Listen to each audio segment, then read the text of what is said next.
स्वतंत्रता दिवस धूमधाम से मनाया जा रहा है। इस कड़ी में प्रधानमंत्री नरेंद्र मोदी ने लाल किले पर झंडारोहण किया। इस मौके पर देश को संबोधित करते हुए प्रधानमंत्री नरेंद्र मोदी ने लाल किले की प्राचीर से सेक्युलर सिविल कोड की जरूरत बताई। प्रधानमंत्री मोदी ने कहा, वो कानून जो देश को धर्म के नाम पर बांटते हैं, उन्हें दूर किया जाना चाहिए।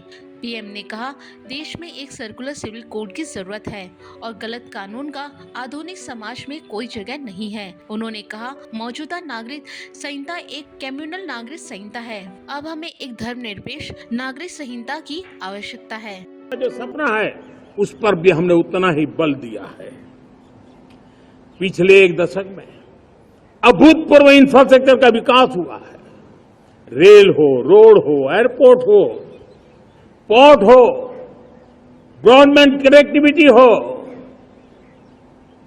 गांव-गांव नए स्कूल बनाने की बात हो, जंगलों में स्कूल बनाने की बात हो, दूर सुदूर इलाकों में अस्पताल बनाने की बात हो, आरोग्य मंदिर बनाने की बात हो, मेडिकल कॉलेजों का काम हो, आयुष्मान आरोग्य मंदिरों का निर्माण चलता हो, 60,000 से ज्यादा अमृत सरोवर बने हो, 2 लाख पंचायतों तक ऑप्टिकल फाइबर नेटवर्क पहुंचा हो, नहरों का एक बहुत बड़ा जाल बिछाया जा रहा हो, 4 करोड़ पक्के घर बनना, गरीबों को एक नया आश्रय मिलना, 3 करोड़ नए घर बनाने के संकल्प के साथ आगे बढ़ने की हमारी कोशिश हो।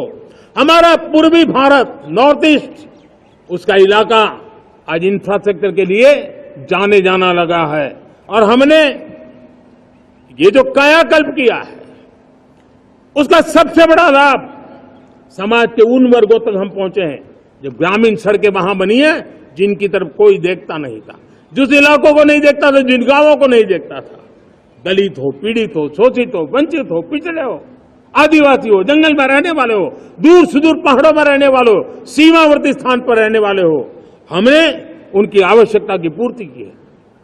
हमारे मछुआरे भाई बहनों की आवश्यकताओं को पूरा करना, हमारे पशुपालकों के जीवन को बदलना, एक प्रकार से सर्वांगीण विकास का प्रयास हमारी नीतियों में रहा, हमारी नीयत में रहा है, हमारे रिफॉर्म में रहा है, हमारे कार्यक्रमों में रहा है, हमारी कार्यशैली में रहा है। और उस सबसे बड़ा लाभ मेरे युवाओं को होता है। उनको नए नए अवसर मिलते हैं, नए नए क्षेत्र में कदम रखने का उसके लिए संभावनाएं बन जाती है और वही तो सबसे ज्यादा रोजगार दे रहा है और सबसे ज्यादा रोजगार प्राप्त करने का अवसर इन्हीं समय में उनको मिला है। हमारा जो मध्यम वर्गीय परिवार है, मध्यम वर्गीय परिवार को क्वालिटी ऑफ लाइफ, वो स्वाभाविक उसकी अपेक्षा रहती है, वो देश के लिए बहुत देता है, तो देश का भी दायित्व है कि उसकी जो क्वालिटी ऑफ लाइफ में जो उसकी अपेक्षाएं हैं, सरकार की कठिनाइयों से मुक्ति की उसकी जो अपेक्षाएं हैं, उसको पूर्ण करने के लिए हम निरंतर प्रयास करते हैं। और मैंने तो सपना देखा है कि 2047 जब विकसित भारत का सपना होगा तो उसकी एक इकाई ये भी होगी कि सामान्य मानव के जीवन में सरकार की दखलें कम हो, जहां सरकार की जरूरत हो वहां अभाव न हो और जहां सरकार की बेकारण प्रभाव भी न हो, इस प्रकार की व्यवस्था पर हम प्रतिबद्ध हैं। इसके साथ ही राजस्थान में भी देशभक्ति का रंग छाया रहा। यहाँ राजधानी जयपुर में मुख्य समारोह सवाई मानसिंह स्टेडियम में आयोजित किया गया। इस मौके पर मुख्यमंत्री भजन लाल शर्मा ने झंडारोहण किया।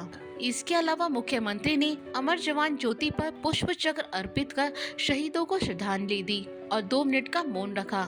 इसके साथ ही उन्होंने पहले अपने आवास और फिर बड़ी चौपड़ पर ध्वजारोहण किया।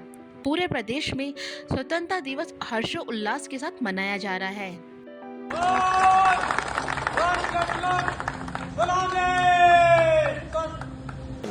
क्या बोले?